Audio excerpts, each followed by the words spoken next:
네, 안녕하세요. 저 지금 제 얼굴이 안 보이는데, 네, 일단 박수. 감사합니다. 네, 저는, 이번에 좀 새로운 시리즈, 얼마나 갈지 모르겠지만, 시리즈를 조금 계획해 봤어요. 작가와 친해지기라는 제목으로 발표를 하게 되었습니다. 저는 윤종원입니다. 네. 네, 그래서 이 작가와 친해지기 시리즈를 좀 먼저 설명을 드리자면은, 이 책을 읽고 싶은데 뭘 읽어야 될지 모르겠다 하시는 분, 그리고 책을 펼치기가 두려우신 분, 혹은 펼쳐도 3, 4페이지에서만 머무르시는 분들을 위해서 제가 좀 준비해본 코너입니다. 오, 네. 그래서, 어, 이게 또 그냥 친한 친구들하고 있으면 또 마음이 편해지듯이 또 작가와 먼저 친해지면은 작가가 쓴 그 작품이 좀 더 친숙해질 거라고 생각을 해서, 네. 작가와 친해질 수 있는 기회를 만들어 보고자 이렇게 만들었고요. 네, 그래서 짧은 작품을 읽어보고 관련한 이야기도 나누고 또 작가는 어떤 삶을 살았나 이런 것도 좀 알아보는 시간이라고 생각해 주시면 될 것 같습니다. 그래서 오늘 준비한 작가는 김유정이라는 작가고요. 아마 여러분들이 뭐 교과서나 이런 곳에서 친숙하게 보셨을 내용일 거라고 생각합니다. 첫 회니까 좀 가볍게 하려고 했고요. 네, 이분입니다. 사진을 좀 보신 적이 있으실지 모르겠네요. 좀 생애를 먼저 이야기를 해볼게요. 김유정 작가는 1908년에 강원도 춘천에서 출생했습니다. 이남 6녀 중 차남이고요.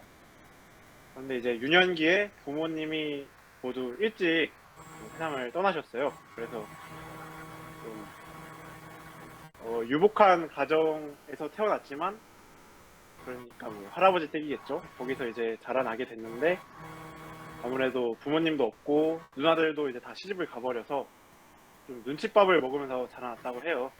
그래서 그런 고독함이 내재되어 있었던 것으로 보입니다. 그래서 애정결핍이나 말떠듬는 증세 이런 것도 있었다고 합니다. 이게 나중에도 한 번 더 언급을 하겠습니다. 그래서 12살 때 고향을 떠나서 경성에서 학교를 다녔습니다. 저희가 알고 있는 김유정의 이미지는 되게 농촌의 현실을 좀 묘사하는 작가로 알고 있었는데, 저도 이번에 조사하면서 알았지만 생각보다 되게 유복한 집에서 태어났고 또 이제 서울에서도 학교를 다니셨더라고요. 그래서 명문고등학교 명문대 나오셨는데요? 네, 명문고등학교 명문대 나오셨는데 그 연희전문학교는 이제 얼마 안 다니다가 이제 자퇴를 하셨어요. 네, 아무튼 네, 그런 이력을 볼 수 있었고 학력을 볼 수 있었고요. 네, 성인 시기에는 어, 늑막염과 치질이 있어서 되게 좀 생애 전반적으로 아프게 살았습니다. 그래서 그런 것들이 심해지나 보니까 고향으로 돌아와서 좀 요양을 했었고요. 고향 마을에서 이제 낙후된, 서울에서 농촌으로 다시 왔으니까 낙후되어 있는 그 환경을 목격하게 되었고, 그래서 이제 1931년에는 금병의숙이라는 야학을 세워서 불우한 주민들한테 글도 가르치고 이렇게 교사 활동을 하셨더라고요. 그런데 이제 일제에 의해서 이 야학이 해체되고 형 육은, 그러니까 유정의 형이 육은인 거죠. 그래서 형의 방탕한 생활 때문에 가세가 많이 기울었습니다. 그래서 춘천에 더 이상 머무르지 못하고 1933년부터는 경기도 광주에 있는 누나 집에 얹혀 살았습니다. 여기도 누나 집이라고는 하지만 어쨌든 그 매형네 식구가 있는 집에서 얹혀 산 거다 보니까 거기서도 갈등이 좀 많았다고 해요. 그래서 늑막염도 계속 악화되고 항상 누워서 지냈다고 합니다. 이 시기에 건강이 계속 악화되는 것을 보고 안타까워한 안희남이라는 뭐 소설가가 좀 당시에 친분이 있었는데 이분의 권유로 소설을 쓰기 시작했다고 합니다. 그래서 1934년에는 이상과 정지용 등이 속한 순수 문예단체인 구인회에 가입을 합니다. 이때부터 본격적인 창작 활동을 시작하게 되는데요. 1935년 조선일보의 손학비, 중외일보의 노다지가 당선되면서 등단을 하게 되었습니다. 이때부터 30여 편의 단편을 남기는 등 활발한 작품 활동을 하셨는데 1937년에 그러니까 제대로 문학을 시작한 지 3년 만에 건강이 악화되어서 세상을 떠나셨습니다. 되게 단명하셨죠. 이런 안타까운 이야기가 있고요. 그리고 제가 사실은 이 작가들과 어떻게 하면 좀 친해질 수 있을까를 생각해 보다가 이 일하고 뭐 살아가는 내용들만 다루면은 좀 재미가 없겠더라고요. 그래서 이분들이 어떻게 사랑을 했는가도 알아보려고 했는데 단명하셨다 보니까 사랑의 이력도 굉장히 짧으십니다. 그때는 유명한 명창이자 기생이셨던 박녹주 씨를 짝사랑했는데 이게 좀 정도가 심했다고 합니다. 스토킹에 가까울 정도로 어떤 좀 강한 집착을 보였었는데 예를 들면은 피로 편지를 써서 혈서죠. 혈서로 너는 나를 봤으면 죽었을 것이다. 왜 이렇게 내가 편지를 보내는데 안 보냐 뭐 이런 식으로 좀 집착 아닌 집착을 좀 했다고 합니다. 그래서 뭐 박녹주 씨의 후일에 이제 인터뷰한 내용에서는 이렇게 좀 유명한 소설가가 될 줄 알았으면은 손이나 한번 잡아주게 해줄 것을 뭐 이런 식으로 인터뷰를 한 적도 있다고 해요. 아무튼 이렇게 이루어지지 않는 사랑을 하다가 금방 이제 또 이 사랑이 이루어지지 않으면 또 거기서 오는 아픔이 있잖아요. 그것 때문에 또 방 안에 틀어박히게 되고 그래서 병세가 계속 악화되어서 네, 뭐 아픔만 남은 사랑이죠. 아쉽긴 하지만 뭐 그런데 이런 아픈 사랑을 했기 때문에 또 당시에는 좀 쉽게 볼 수 없는 밝은 내용의 연애 소설들도 쓸 수 있었던 게 아닌가 생각하고 있습니다. 대표작으로는 지금 저한테 책이 있는데 소제작인 봄봄도 있고 동백꽃, 금 따는 콩밭 아까 얘기했듯이 30여 편이 넘는 단편 소설들이 있는데 이 책을 구하시면은 거의 전문이 다 실려 있습니다. 한번 보시면 좋을 것 같고요. 일제강점기 시절에 당시에는 작품 안에 직접적으로 일제와 조선의 현실을 다루곤 했습니다. 다른 작가들은. 그런데 이제 김유정 작가는 이들과 달리 그냥 농촌의 일상을 배경으로 연애 소설이나 썼다 뭐 이런 비판을 받기도 하는데요. 일제가 직접적으로 등장하는 내용이 없는 건 사실이지만 당대 농촌에서 일어나고 있었던 비극들을 해학적으로 표현했다는 데 의의를 둬야 할 것 같습니다. 가장 유명한 동백꽃에서는 점순이와 나가 나오는데 점순이와 나의 관계가 지주의 딸과 소장농이라는 것만으로도 그래서 함부로 대할 수가 없었다라는 묘사가 나오거든요. 네, 그런 식으로 당대에 있었던 위계 질서의 갈등 이런 것도 잘 나타나 있고요. 네, 그래서 이런 현실도 잘 묘사를 하셨다 이런 것도 알아줬으면 좋겠습니다. 그래서 저희는 동백꽃의 본문을 일부 읽어볼 텐데요. 저희 자원을 좀 받아보겠습니다. 혹시 이거 같이 읽어볼 텐데 이노마 너 왜 남의 그러니까 좀 해설은 제가 읽겠습니다.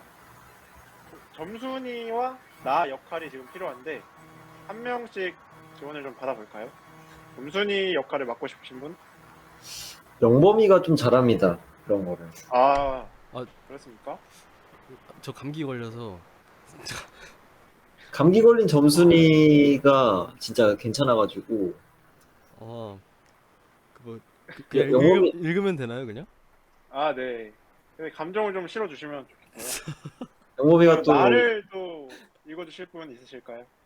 그럼 제가 한번 해야겠습니다. 아, 네. 이노마부터 영범님께서 읽어주시면 됩니다. 점순이인 거죠, 그러니까. 네, 네, 맞습니다. 점순이 목소리로 해주시면 감사하겠습니다. 아, 네. 이놈아, 넌 왜 남의 닭을 때려 죽이니? 그럼 어때? 하고 일어나다가 뭐 이 자식아? 누집 닭인데. 하고 복장을 떼미는 바람에 다시 벌렁 자빠졌다. 그러고 나서 가만히 생각을 하니 둔하기도 하고 무한도스럽고 또 한편 일을 저질렀으니 인젠 땅이 떨어지고 집도 내쫓기고 해야 되는지 모른다. 나는 비슬비슬 일어나며 소매자락으로 눈을 가리고는 얼김에 엉 하고 울음을 놓았다.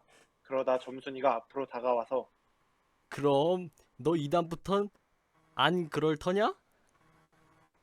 하고 물을 때에야 비로소 살 길을 찾은 듯 싶었다. 나는 눈물을 우선 씻고 뭘 안 그러는지 명색도 모르건만 그래. 하고 무턱대고 대답하였다. 요담부터 또 그래봐라. 내 자꾸 못살게 굴 터니. 그래 이젠 안 그럴 테야. 닭 죽은 건 염려 마라. 내 안 잃을 테니. 그리고 못에 떠다 밀렸는지 나의 어깨를 짚은 채 그대로 픽 쓰러진다. 그 바람에 나의 몸뚱이도 겹쳐서 쓰러지며 한창 피어 퍼들어진 노란 동백꽃 속으로 폭 파묻혀 버렸다. 알싸한 그리고 향긋한 그 내움새에 나는 땅이 꺼지는 듯이 온 정신이 고만 아찔하였다. 너 말 마라. 저거 점순이 대사야? 네, 맞습니다. 그래. 조금 있더니 요 아래서 점순아! 점순아! 인연이 피누지를 하다 말고 어딜 갔어? 하고 어딜 갔다 온 듯 싶은 그 어머니가 역정이 대단히 났다. 점순이가 겁을 잔뜩 집어먹고 꽃밑을 살금살금 기어서 산 아래로 내려간 다음 나는 바위를 끼고 엉금엉금 기어서 산 위로 집 빼지 않을 수 없었다. 네, 잘 읽어주셔서 너무 감사합니다. 이거 다음에는 또 다른 분이 읽어주시면 좋겠네요. 둘이 그러니까 이제 썸을 타고 있는 거잖아요, 약간. 그렇죠. 썸을 타고 네, 맞아요. 너희 집에는 이런 거 없지 하는 그 붕감자가 맛있단다. 네, 이런 게 나오는. 그래서 썸을 타고 지금 보면은 나의 어깨를 짚은 채 그대로 픽 쓰러진다. 라는 것은 스킨십도 좀 있었던 것 같아요. 네, 뭐. 아니 왜 부끄러워해 너? 부끄러워. 이런 거 보면 좀 너 부끄러워. 일기장을 본 것도 아닌데 왜? 좀 부끄러워가지고. 네. 네. 뭐, 시간 되시면은 한번 읽어보시면 좋겠고요. 재밌는 이야기를 좀 해보겠습니다. 동백꽃 마지막 장면에 등장한 노란 동백꽃이 있었죠. 이게 지금 봄 감자가 맛있단다 등 유명한 대사들을 통해서는 이 배경이 봄인 걸 알 수 있는데 우리가 알고 있는 동백이 이 동백입니다. 그래서 동백의 개화 시기는 겨울이고요. 보통 남부 지방에서 자생하고 있어요.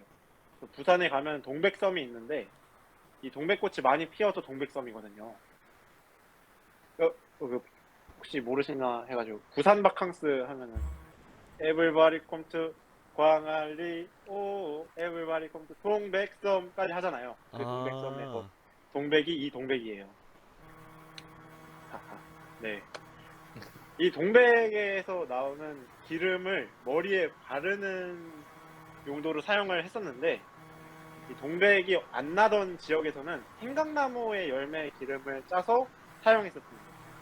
그래서 이 생강나무 열매를 강원도 지방에서는 아예 동백이라고 그냥 불렀다고 해요. 그래서 우리가 알고 있는 동백꽃은